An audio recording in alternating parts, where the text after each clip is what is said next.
আল্লাহর নবী ঈসা আলাইহিস সালাম কিভাবে শারীরিক সম্পর্ক ছাড়া, বাবা ছাড়া জন্মগ্রহণ করেছিলেন। শারীরিক সম্পর্ক ছাড়া বর্তমান পৃথিবীতে কি সন্তান জন্মদান সম্ভব? ঈসা আলাইহিস সালাম কর্তৃক নবজাতক অবস্থায় কথা বলা, মৃত ব্যক্তিকে জীবিত করে তোলা, মাটি দিয়ে তৈরি বিভিন্ন প্রাণীকে জীবন্ত করে আকাশে উড়ানো, জন্মন্ধ কুষ্ঠরোগীকে সুস্থ করে তোলা, এ সমস্ত অতি প্রাকৃত বিষয়গুলো কি বৈজ্ঞানিকভাবে বা যৌক্তিকভাবে প্রমাণ করা সম্ভব? ঈসা আলাইহিস সালামকে কি ক্রুশবিদ্ধ করে হত্যা করা হয়েছিল, নাকি আল্লাহ তাকে আকাশে তুলে নিয়েছেন? ঈসা আলাইহিস সালাম কি পৃথিবীতে পুনরায় আসবেন? তিনি কি হিসেবে আসবেন, এসে কি করবেন? এ সমস্ত জটিল প্রশ্নগুলোকে সামনে রেখেই আজকের তাফসির এগিয়ে যাবে। ধৈর্য ধরে সম্পূর্ণ ভিডিওটি দেখুন। বিতাড়িত শয়তান থেকে আল্লাহ রাব্বুল আলামিনের নিকট আশ্রয় প্রার্থনা করছি এবং সেই পরম করুণাময় অসীম দয়ালু মন আল্লাহ রাব্বুল আলামিনের নাম নিয়ে শুরু করছি। মহাগ্রন্থ আল কোরআনের ধারাবাহিক তাফসিরে আজকে ইনশাআল্লাহ আমরা পবিত্র কোরআনের সূরা আল ইমরানের 35 থেকে 60 নম্বর আয়াত পর্যন্ত আলোচনা করব। এই আয়াতগুলোতে মহান আল্লাহ রাব্বুল আলামিন বলেন, إذ قالت امرأة عمران رب إني نذرت لك ما في بطني محرما فتقبل مني إنك أنت السميع العليم। স্মরণ করো যখন ইমরানের স্ত্রী বলল, হে আমার মালিক, আমার গর্ভে যা আছে তাকে আমি স্বাধীনভাবে দিনের কাজ করার জন্য উৎসর্গ করলাম। তুমি আমার পক্ষ থেকে সন্তানটিকে কবুল করে নাও। অবশ্যই তুমি সব কথা শুনো এবং সব বিষয়ে জানো। فلما وضعتها قالت رب إني وضعتها أنثى والله أعلم بما وضعت وليس الذكر كالأنثى وإني سميتها مريم وإني أعيذها بك وذريتها من الشيطان الرجيم। অতঃপর এক সময় যখন ইমরানের স্ত্রী তাকে জন্ম দিল, তখন সে বলল, হে আমার মালিক, এ কি? আমি তো দেখছি একটি মেয়ে সন্তান জন্ম দিয়েছি। একটা মেয়েকে কিভাবে আমি তোমার পথে উৎসর্গ করব? আল্লাহ তাআলা তো ভালোভাবে জানতেন ইমরানের স্ত্রী কি জন্ম দিয়েছে। আসলে ছেলে কখনো মেয়ের মতো সব কাজ আঞ্জাম দিতে সক্ষম হয় না। ইমরানের স্ত্রী বলল, আমি এই শিশুর নাম রাখলাম মারিয়াম এবং আমি এই শিশু ও তার অনাগত সন্তানকে অভিশপ্ত শয়তানের অনিষ্ট থেকে রক্ষা করার জন্য তোমার কাছে আশ্রয় চাই। فتقبلها ربها بقبول حسن وأنبتها نباتا حسنا وكفلها زكريا كلما دخل عليها زكريا المحراب وجد عندها رزقا قال يا مريم أنى لك هذا قالت هو من عند الله إن الله يرزق من يشاء بغير حساب। আল্লাহ তাআলা ইমরানের স্ত্রীর দোয়া কবুল করলেন এবং তাকে অত্যন্ত সুন্দরভাবে গ্রহণ করে নিলেন এবং ধীরে ধীরে তাকে তিনি ভালোভাবে গড়ে তুললেন। আর সেজন্যই আল্লাহ তাআলা তাকে জাকারিয়ার তত্ত্বাবধানে রাখলেন। বড় হওয়ার পর যখন জাকারিয়া তার কাছে তার নিজস্ব ইবাদতের কক্ষে যেত, তখন সে দেখতে পেত সেখানে কিছু খাবার মজুদ রয়েছে। খাবার দেখে জাকারিয়া জিজ্ঞাসা করত, হে মরিয়ম, এসব খাবার তোমার কাছ থেকে কোত্থেকে আসে? মরিয়ম জবাব দিত, এসব আসে আমার মালিক আল্লাহ তাআলার কাছ থেকে। আর অবশ্যই আল্লাহ তাআলা যাকে চান তাকে বিনা হিসেবে রিজিক দান করেন। هنالك دعا زكريا ربه قال رب هب لي من لدنك ذرية طيبة إنك سميع الدعاء। সেখানে দাঁড়িয়ে জাকারিয়া তার মালিকের কাছে দোয়া করলেন, হে আমার মালিক, তুমি তোমার কাছ থেকে আমাকে তোমার অনুগ্রহের প্রতীক হিসেবে একটি নেক সন্তান দান করো। নিশ্চয়ই তুমি মানুষের ডাক শুনো। فنادته الملائكة وهو قائم يصلي في المحراب أن الله يبشرك بيحيى مصدقا بكلمة من الله وسيدا وحصورا ونبيا من الصالحين। অতঃপর ফেরেশতারা তাকে ডাক দিল এমন এক সময়ে যখন সে ইবাদতের কক্ষে নামাজ আদায় করছিল। ফেরেশতারা বলল, হে জাকারিয়া, আল্লাহ তাআলা তোমার ডাক শুনেছেন। অবশ্যই আল্লাহ তাআলা তোমাকে ইয়াহিয়ার জন্ম সম্পর্কে সুসংবাদ দিচ্ছেন। তোমার সে সন্তান আল্লাহর পক্ষ থেকে তার বাণীর সত্যায়ন করবে। সে হবে সমাজের নেতা, সে হবে সৎ চরিত্রবান, সে হবে নবী, সর্বোপরি সে হবে সৎকর্মশীল ব্যক্তিদের একজন। قال رب أنى يكون لي غلام وقد بلغني الكبر وامرأتي عاقر قال كذلك الله يفعل ما يشاء। একথা শুনে জাকারিয়া বলল, হে আমার মালিক, আমার ঘরে ছেলে হবে কিভাবে? একে তো আমি নিজের বার্ধক্যে উপনীত হয়ে গেছি, তদুপরি আমার স্ত্রী বন্ধা, সন্তান ধারণে অক্ষম। আল্লাহ তাআলা বললেন, হ্যাঁ, এভাবে আল্লাহ তাআলা যা চান তা তিনি করেন। قال رب اجعل لي آية قال آيتك ألا تكلم الناس 3 أيام إلا رمزا واذكر ربك كثيرا وسبح بالعشي والإبكار। জাকারিয়া নিবেদন করল, হে মালিক, তুমি আমার জন্য এর কিছু পূর্ব লক্ষণ ঠিক করে দাও। আল্লাহ তাআলা বললেন, হ্যাঁ, তোমার সে লক্ষণ হবে এই যে তুমি 3 দিন 3 রাত পর্যন্ত মানুষের সাথে ইশারা ইঙ্গিত ছাড়া কথাবার্তা বলবে না। এই অবস্থায় তুমি তোমার মালিককে বেশি বেশি স্মরণ করবে এবং সকাল সন্ধ্যায় তার পবিত্র নাম সমূহের তাসবিহ পাঠ করতে থাকবে। وإذ قالت الملائكة يا مريم إن الله اصطفاك وطهرك واصطفاك على نساء العالمين। অতঃপর মারিয়াম প্রাপ্তবয়স্ক হলো। আল্লাহর ফেরেশতা তখন বলল, হে মারিয়াম, আল্লাহ তাআলা নিঃসন্দেহে তোমাকে একটি বিশেষ কাজের জন্য বাছাই করেছেন এবং সেজন্য তোমাকে তিনি পবিত্র করেছেন এবং বিশ্বের নারীকুলের উপর তিনি তোমাকে বাছাই করেছেন। ইয়া মারইয়াম কুনতি লিরাব্বিকি ওয়াসজুদি ওয়ারকাঈ মা'আর রাকিঈন। হে মারিয়াম, এ যোগ্য হওয়ার জন্য তুমি সর্বদা তোমার মালিকের অনুগত হও, তার কাছে আনুগত্যের মাথা নত করো এবং ইবাদতকারীদের সাথে তুমিও তার ইবাদত করো।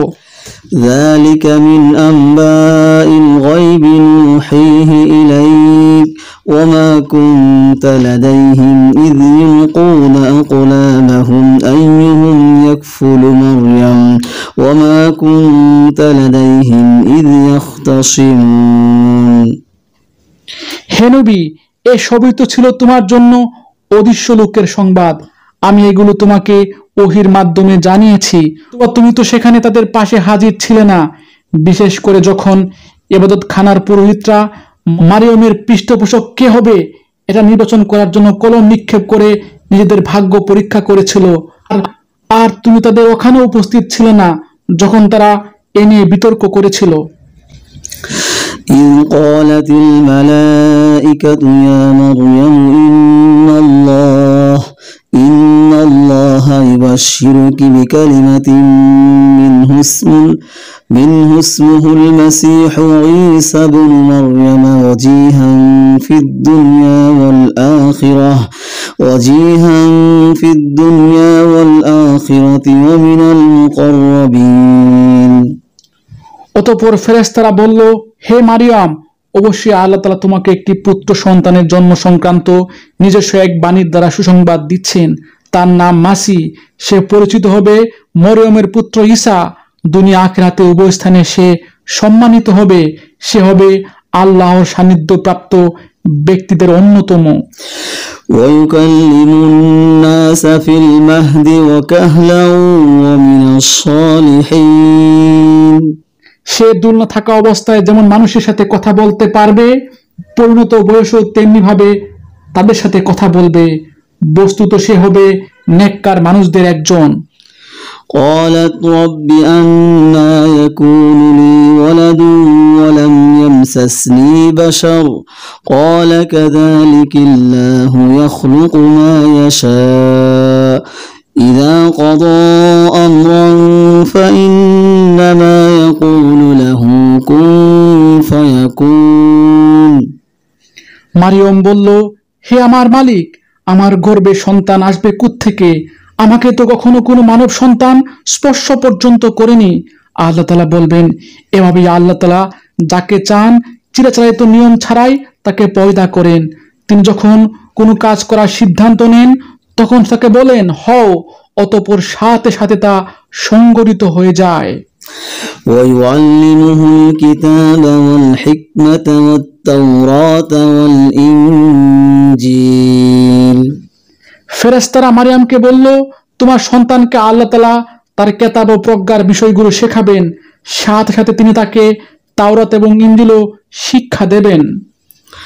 ورسولا إلى بني إسرائيل أني قد جئتكم بآية من ربكم أني أخلق لكم من الطين كهيئة الطير فأنفخ فيه فيكون طيرا بإذن الله وأبرئ الأكمه والأبرص وأحيي الموتى بإذن الله وأنبئكم بما تأكلون وما تدخرون في بيوتكم إن في ذلك لآية لكم إن كنتم مؤمنين।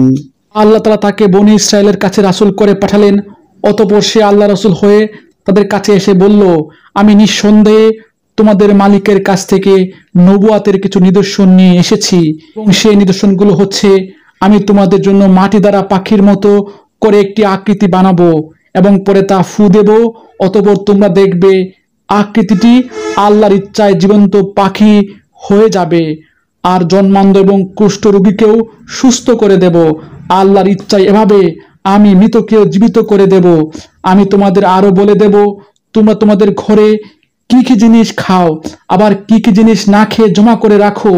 মূলত তোমরা যদি আল্লাহর উপর ঈমান আনো তাহলে নিঃসন্দেহে তোমাদের জন্য নিদর্শন রয়েছে।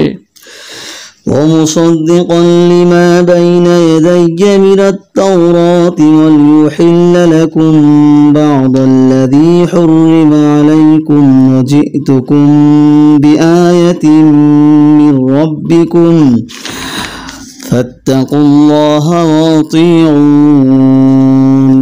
মাসিহ ইবনে মারিয়াম আরো বলল, তাওরাতের যে বাণী তোমার কাছে রয়েছে আমি তার সত্যায়নকারী।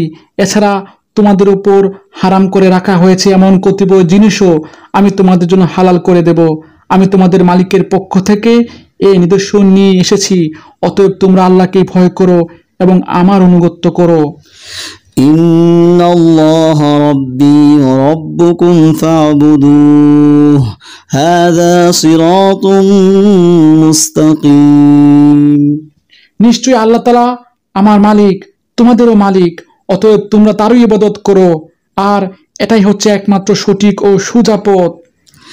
فلما أحس عيسى منهم الكفر قال من أنصاري إلى الله قال الحواريون نحن أنصار الله آمنا بالله واشهد بأننا مسلمون। অতঃপর ঈসা তখন তাদের থেকে কুফরি আজ করতে পারল। তখন সে সাথীদের ডেকে বলল, কে আছো? তোমরা আল্লাহ তাআলার পথের দিকে চলার সময় আমার সাহায্যকারী হবে। হাওয়ারীরা বলল, হ্যাঁ, আমরাই হব আল্লাহর সাহায্যকারী। আমরা আল্লাহর উপর ঈমান এনেছি। হে ঈসা, তুমি সাক্ষী থাকো, আমরা সবাই আল্লাহর এক একজন অনুগত বান্দা।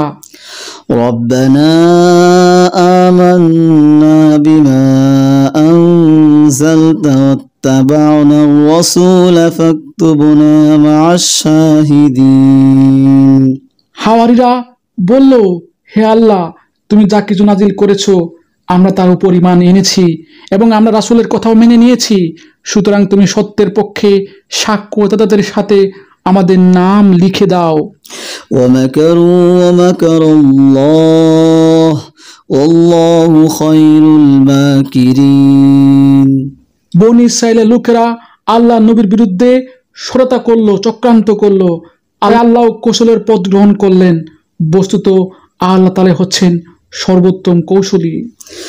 إذ قال الله يا عيسى إني متوفيك ورافعك إلي ومطهرك من الذين كفروا وجاعل الذين اتبعوك فوق الذين كفروا إلى يوم القيامة ثم إلي مرجعكم فأحكم بينكم فيما كنتم فيه تختلفون। যখন আল্লাহ তাআলা বললেন, হে ঈসা, আমি তোমার এই দুনিয়ার জীবন কাটানোর কাল শেষ করতে যাচ্ছি এবং অচিরেই আমি তোমাকে আমার কাছে তুলে আনব। যারা তোমাকে মেনে নিতে অস্বীকার করেছে তাদের যাবতীয় পাপ থেকেও আমি তোমাকে পবিত্র করে নেব, আর যারা তোমাকে অনুসরণ করেছে তাদের আমি কিয়ামত পর্যন্ত এই অস্বীকারীদের উপর বিজয় করে রাখব। অতঃপর তোমাদের সবাইকে আমার কাছে ফিরে আসতে হবে। সেদিন ঈসা সম্পর্কিত যেসব বিষয়ে তোমরা মতবিরোধ লিপ্ত ছিলে তার সব কয়টি বিষয় আমি তোমাদের মাঝে মীমাংসা করে দেব। فأما الذين كفروا فأعذبهم عذابا شديدا في الدنيا والآخرة وما لهم من ناصرين। যারা আমার বিধান অস্বীকার করেছে আমি তাদের এই দুনিয়ায় অপমান ও আখিরাতে আগুনে দগ্ধ হওয়ার কঠোরতর শাস্তি দেব। এ থেকে বাঁচার মতো সেদিন তাদের কোনো সাহায্যকারী থাকবে না। وأما الذين آمنوا وعملوا الصالحات فيوفيهم أجورهم والله لا يحب الظالمين। অপরদিকে যারা আল্লাহর উপর ঈমান এনেছে, ভালো কাজ করেছে, অতঃপর আল্লাহ তাদেরকে তাদের পাওনা পুরোপুরি আদায় করে দেবেন। আল্লাহ তাআলা জালেমদের কখনোই ভালোবাসেন না। ذلك نتلوه عليك من الآيات والذكر الحكيم। এই কিতাব যা আমি তোমাকে পড়ে শোনাচ্ছি তা হচ্ছে আল্লাহর নিদর্শন ও জ্ঞানপূর্ণ উপদেশ বিশেষ। إن مثل عيسى عند الله كمثل آدم خلقه من تراب ثم قال له كن فيكون। আল্লাহ তাআলার কাছে ঈসার উদাহরণ হচ্ছে প্রথম মানুষ আদমের মতো। তাকেও আল্লাহ তাআলা মাতা পিতা ছাড়া সরাসরি মাটি থেকে পয়দা করেছেন। অতঃপর তাকে বললেন, এবার তুমি হয়ে যাও। সাথে সাথে তা মানুষে পরিণত হয়ে গেল। الحق من ربك فلا تكن من الممترين। এ হচ্ছে তোমার মালিক আল্লাহর পক্ষ থেকে আসা সত্য প্রতিবেদন। অতঃপর তোমরা কখনো সেসব দলে সামিল হও না যারা ঈসার ব্যাপারে নানা রকম সন্দেহ পোষণ করে। আলহামদুলিল্লাহ, অনেক গুরুত্বপূর্ণ কয়েকটি আয়াত। এই আয়াতগুলোতে মহান আল্লাহ রাব্বুল আলামিন আল্লাহর প্রিয় নবী হযরত ঈসা আলাইহিস সালামের জীবনী সম্পর্কে বিস্তারিত আলোচনা করেছেন। আপনারা যদি আয়াতগুলোকে মনোযোগ সহকারে শুনেন তাহলে ইনশাআল্লাহ ঈসা আলাইহিস সালামের জীবনী সম্পর্কে একটা পূর্ণাঙ্গ ধারণা পাবেন। তবে আলোচ্য আয়াতগুলো থেকে আমি ইনশাআল্লাহ 4টি গুরুত্বপূর্ণ প্রশ্ন বের করেছি এবং ইনশাআল্লাহ সেই প্রশ্নগুলোর উত্তর আপনাদের সামনে উপস্থাপন করার চেষ্টা করব। চলুন তাহলে সে 4টি গুরুত্বপূর্ণ প্রশ্নে যাই। 1, ঈসা আলাইহিস সালাম কিভাবে শারীরিক সম্পর্ক ছাড়া বাবা ছাড়া জন্মগ্রহণ করেছিলেন? শারীরিক সম্পর্ক ছাড়া বর্তমান পৃথিবীতে কি সন্তান জন্মদান সম্ভব?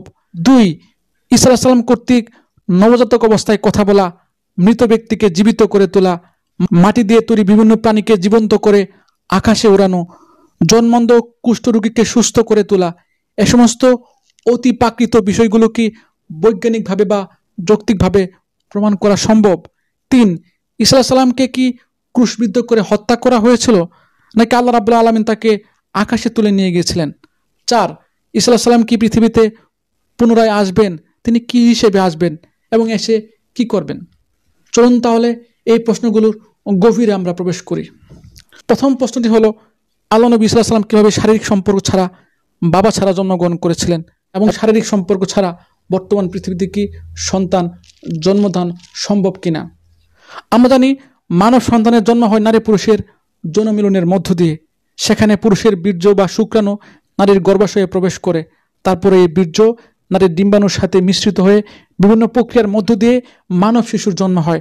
নারী পুরুষের উভয়ের বীর্য মিশ্রিত হওয়া ছাড়া পৃথিবীতে কোনো মানব সন্তান জন্মগ্রহণ করতে পারে না। কিন্তু ব্যতিক্রমভাবে চিরকুমারী হযরত মারিয়ম আলাইহিস সালাম কোনো পুরুষের সাথে না মিশেই, পুরুষের স্পর্শ না পেয়েই সন্তান হযরত ঈসা আলাইহিস সালামকে জন্ম দিয়েছেন। এই অলৌকিক ঘটনাটির যৌক্তিকতা বর্ণনা করতে গিয়ে আল্লাহ রাব্বুল আলামিন সূরা ইমরানের 59 নম্বর আয়াতে বলেন, আল্লাহ তাআলার কাছে ঈসার উদাহরণ হচ্ছে প্রথম মানুষ আদমের মতো। তাকেও আল্লাহ তাআলা মাতা পিতা ছাড়া সরাসরি মাটি থেকে পয়দা করেছেন। তারপর তাকে বললেন, এবার তুমি হয়ে যাও। সাথে সাথে তা মানুষে পরিণত হয়ে গেল। বিশাল আকাশের চাঁদ, সূর্য, গ্রহ, নক্ষত্র, সুবিস্তীর্ণ পাহাড়, পর্বত, নদী, সাগরের সৃষ্টিকর্তা আল্লাহ রাব্বুল আলামিন কোন নারী পুরুষের মিলন ছাড়াই প্রথম মানব আদম আলাইহিস সালাম ও প্রথম মানবী হাওয়া আলাইহিস সালামকে সৃষ্টি করেছেন। আল্লাহ যা চান তাই হয়, তিনি যেভাবে চান সেভাবেই হয়, হতে বাধ্য। ঠিক এভাবে আল্লাহ রাব্বুল আলামিন চেয়েছেন চিরকুমারী নারী হযরত মরিয়ম আলাইহিস সালাম পুরুষের স্পর্শ ছাড়াই সন্তান জন্ম দিবেন, আর আল্লাহ রাব্বুল আলামিন তাই ঘটিয়েছেন। তাছাড়া বর্তমান বিশ্বে পুরুষের স্পর্শ ছাড়া, শারীরিক মিলন ছাড়া কৃত্রিম উপায়ে সারোগেসি ও টেস্ট টিউব পদ্ধতির মাধ্যমে নারীরা মা হচ্ছেন। জাস্ট বীর্য কৃত্রিম উপায়ে নারীর গর্ভাশয়ে প্রবেশ করেই মা হওয়া যায়। আপনি বলতে পারেন, এই বীর্য তো কোনো পুরুষ দিয়েছে। আসলে vitamin C, chlorine, citric acid, lactic acid, magnesium, nitrogen, phosphorus, potassium, sodium, vitamin B এবং জিঙ্ক ইত্যাদির উপকরণের সমন্বয়ে পুরুষের বীর্য তৈরি হয়। এই বীর্যের উপাদান প্রকৃতিতেই রয়েছে, প্রকৃতির মধ্যেই মিশে রয়েছে, মাটিতেই রয়েছে। ইনশাল্লাহ অচিরে হয়তো এমন সময় আসবে যখন বিজ্ঞানীরা মানব বীর্য গবেষণা করে কৃত্রিম বীর্য তৈরি করে মানুষের প্রজনন করতে পারে। এটা জাস্ট আমার অনুমান। তবে আল্লাহ নবী ঈসা আলাইহিস সালামের সাথে বীর্যের কোনো সম্পর্ক নাই। তিনি শুধুমাত্রই আল্লাহর আদেশে জন্মগ্রহণ করেছেন। যিনি এত বড় চাঁদ, সূর্য, গ্রহ, নক্ষত্র, সাগর, মহাসাগর তৈরি করতে পারেন, তার পক্ষে এক কুমারী নারীকে সন্তান দান করা মামুলি ব্যাপার। এখন আমরা দ্বিতীয় প্রশ্ন দিতে যাই।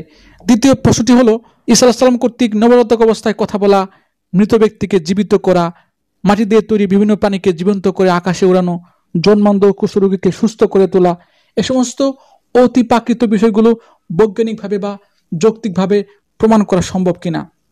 দেখুন, আধুনিক বিজ্ঞানের বদৌলতে ডাক্তাররা যখন ব্রেইন সার্জারি বা ওপেন হার্ট সার্জারি করে, তখন রোগীকে এমনভাবে অ্যানেস্থেশিয়া করে যেন মনে হয় রোগীটি মারা গিয়েছে।